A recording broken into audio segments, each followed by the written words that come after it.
Hey, FlimsyLunchTray here, and welcome to World of Warships. For what would normally be a Saturday edition video is going to be a Tuesday edition video this week, and that is we're going to be doing an upgraded commander build on the Tier 5 Premium US American Battleship, the Oklahoma. So yesterday you saw Oklahoma in action. We actually got to pick up a double strike and stuff, so that was kind of funny and fun.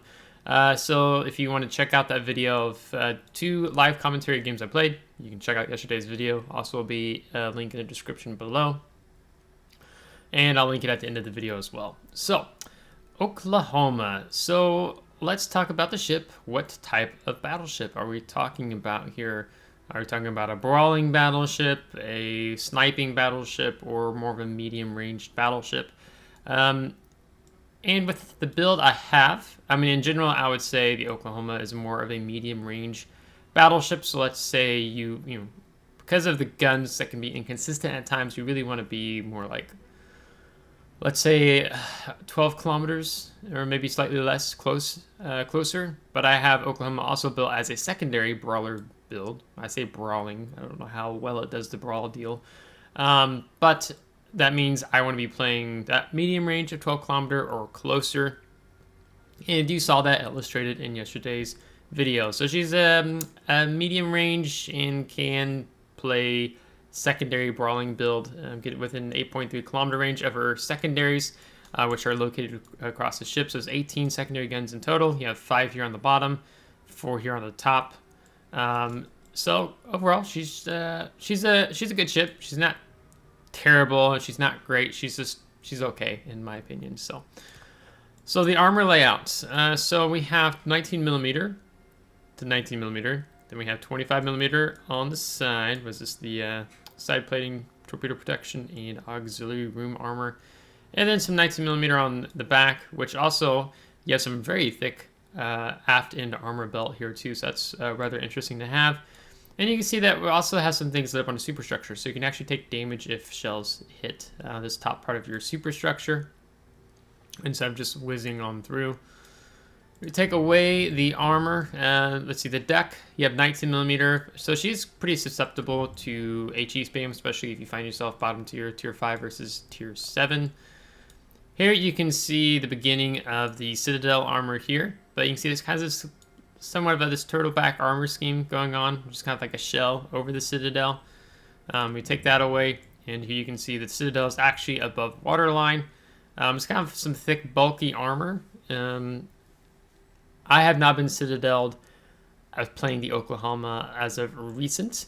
I would imagine you need the shell coming from more of a longer range, not close to punch through to get to the Citadel. So that is, says the Citadel. Of course, what's interesting a little bit more about the ship is usually kind of ends maybe like here after going past like the front or stern turret, but it actually extends even further than normal. So it goes pretty quite a good distance ways up and even back. So she has a very long Citadel, but still it's a little difficult to punch through and hit her Citadel. So let's go ahead and look at the modules. There's no upgrades in the modules, so what you see is what you get. So it's 356mm main battery guns with a very long reload time of 38 seconds. So this makes you think quite quickly of something like the Vermont, Kansas, Minnesota with that really long action time. And even the 180-degree turn time of 48 seconds. Granted, we haven't built into it within the third slot, which we'll talk about here in a minute. So it's rather long 180-degree turn time. So that makes it a little more difficult if you're trying to do a drive-by on an enemy battleship if you're not already pre-turning your guns, or cruiser as an example. Decent HE shell damage, decent AP shell damage. Her penetration struggles, but when you're facing off a lot of tier 5 cruisers that are just floating citadels, you get by all right, and you kind of saw that illustrated in yesterday's gameplay. The hull, you have 48,200 hit points. Your armor goes anywhere between 13 to 457mm. You have the 4 main turrets. You have the 18 secondary guns we discussed, and AA. The AA is actually not too bad. 41. New York, it's even less, 37. We go to something, a tier Iron Duke. 47, the French tier 5, 48. So She's kind of running in the average area per se, but her AA is definitely not any direct threat. Let's say tier 6 carriers if you find yourself in that matchmaking. Your main battery firing gun range is 17.1 kilometers. So if you're starting off the battle, you might be somewhat limited, but the maps aren't too big when when you're playing tier 5s. Of course, if you get roped into tier 7 matchmaking, it can be a little more difficult for you, but you do get access to the spotter plane. And your propulsion is 24,800 horsepower, giving you maximum speed of 20.7 knots. And that's with the Sierra Mike flag. If I take it off, we're actually 19.7. So I prefer to run it here in Oklahoma, just because I want that additional speed to get across the map, because if you wipe out all the enemy team on your flank, you have a very long time getting back into the action. So looking at the upgrades, we have on the first slot, I've chosen the main armaments modification. This reduces the risk of your main battery becoming incapacitated, improves your main battery survivability, and reduces the main battery repair time. So I ran this just because I want to keep my guns in working order. One thing we didn't look at was the frontal armament of these gun mounts, and also the side armor. So pretty thick frontal armor, 254 on the side, 127 on the top, and 229 on the back as well. So, and 229 here. So these top guns looks like they're slightly less armored. Back 229. I don't know. What was I looking at? 229. That's the same.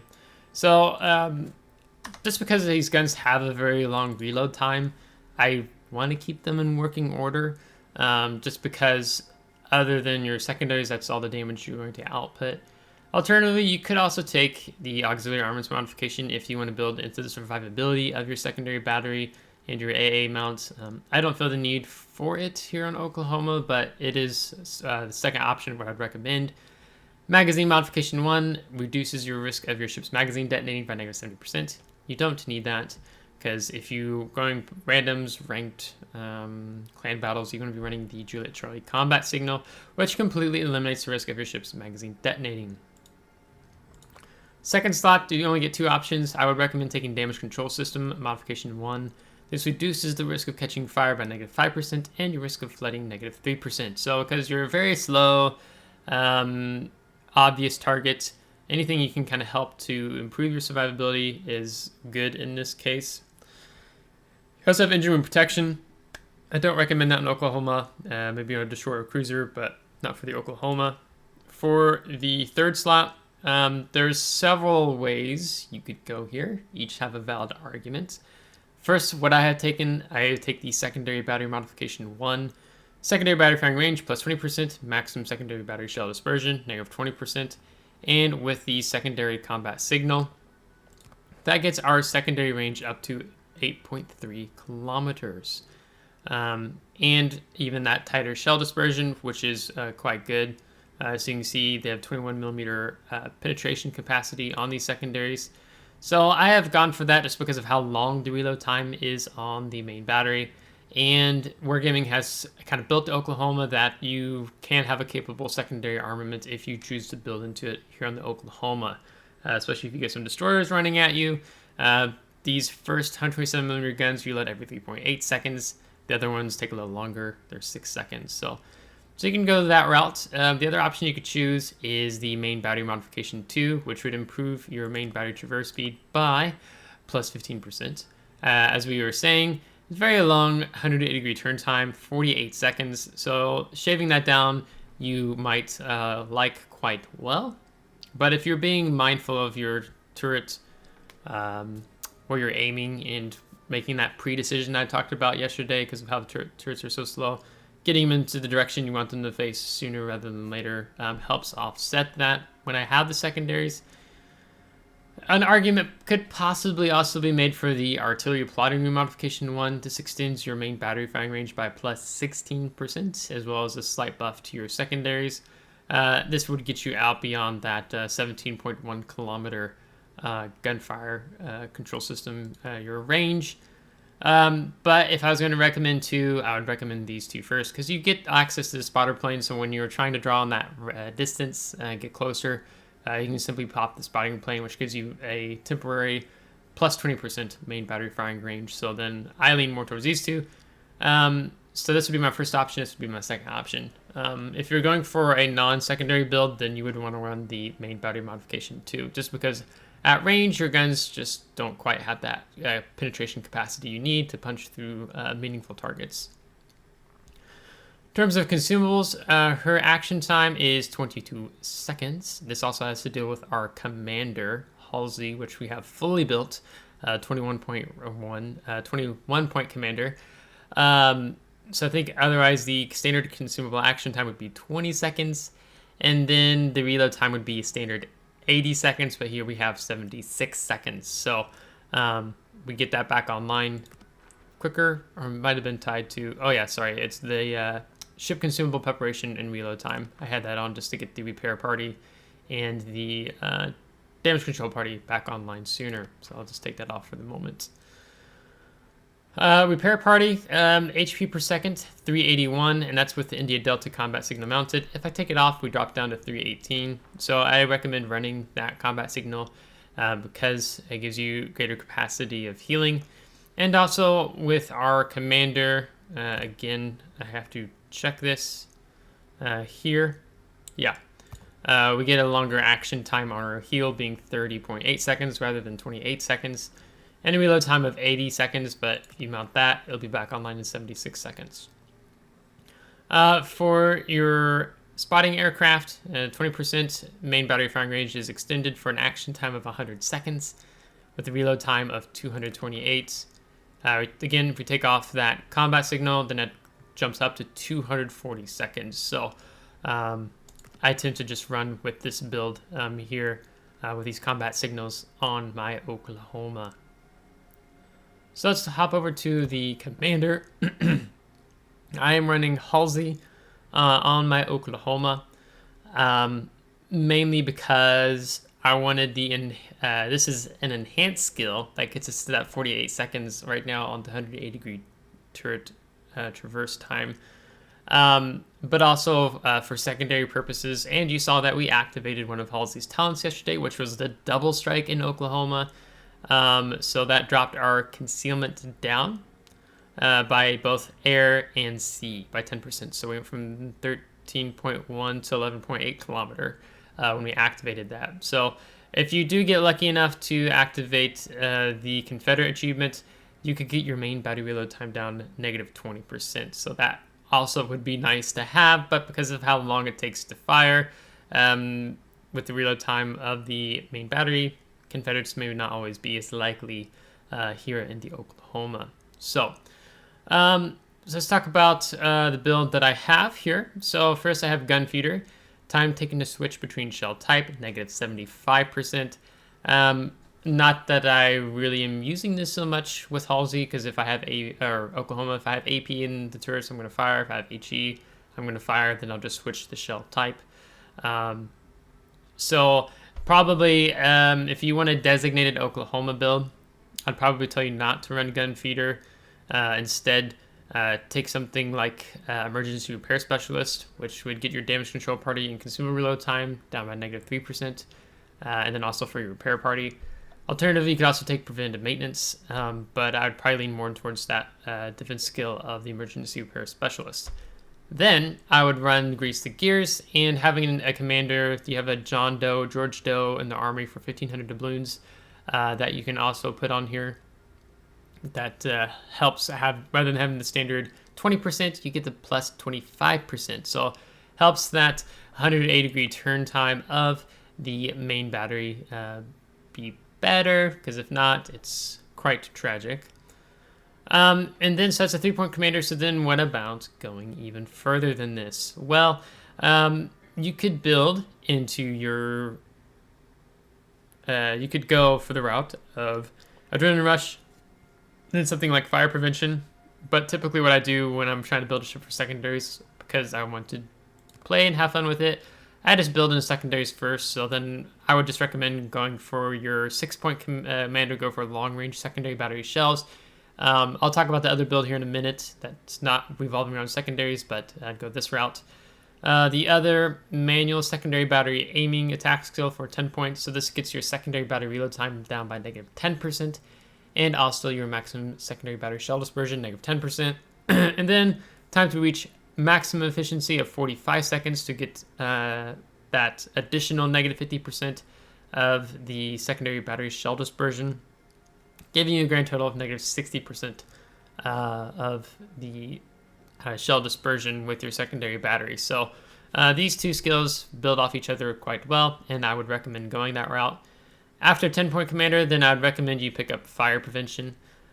Reduces the risk of catching fire. The maximum number of fires on a ship is reduced to 3. Risk of catching fire, negative 10%. Maximum number of fires, negative 1. And if you're wondering, well, Flimsy, I never get 3 fire or more than 3 fires on my ship. Why would I want that? Well, briefly, I can't zoom out any farther apparently. You get 4 fires on your ship right now. You'd have 1 on the bow, 1 on the forward part of superstructure, 1 on the rear part of superstructure, and 1 on the stern. Fire prevention takes the 2 fires that you would have on your superstructure, and you only get 1. And most people who are firing at you, the HE spam, they're targeting your superstructure. So that means you're building into your survivability. You're going to take less damage, and it's just all around good for you, in addition to being able to have that additional negative 10% chance of catching a fire. So 14-point commander. And then from here, I'd probably say for 17 points, go ahead and pick up the Adrenaline Rush.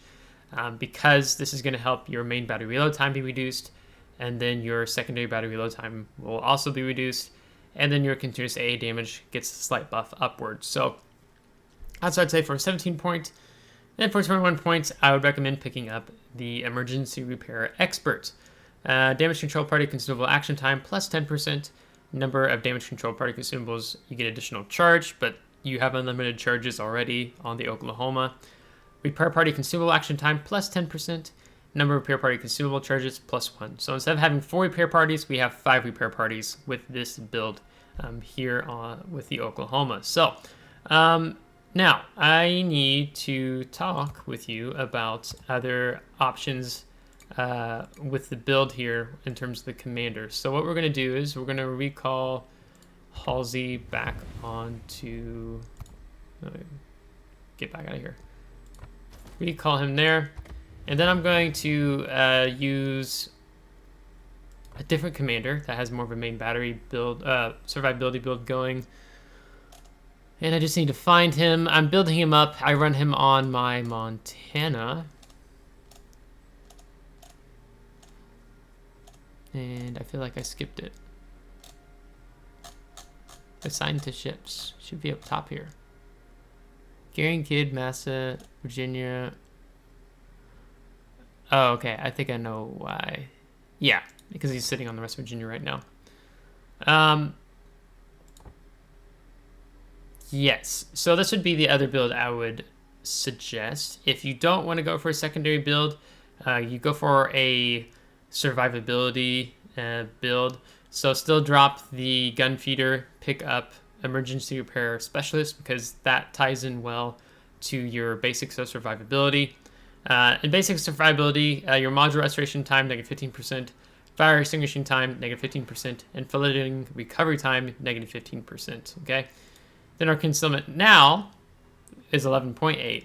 And so we activated Halsey's talent yesterday, which takes off an additional 10%. So we would have had 11.8 minus 1.1, like 10.6 kilometer concealment with activating Halsey's talent if we had this type of build with Halsey. Just giving you that as an example. So, but yeah, drop gun feeder, pick up the emergency repair specialist, and then I'd also tell you here, drop secondaries, pick up main battery modification 2, so your turrets are turning faster. So this upgrade, and then this build minus gun feeder here. That's what I would recommend running on the Oklahoma. If you're wondering how I was able to move this commander onto the Oklahoma with no issues, well, it's because Oklahoma's a premium ship, and then also having a seasoned commander.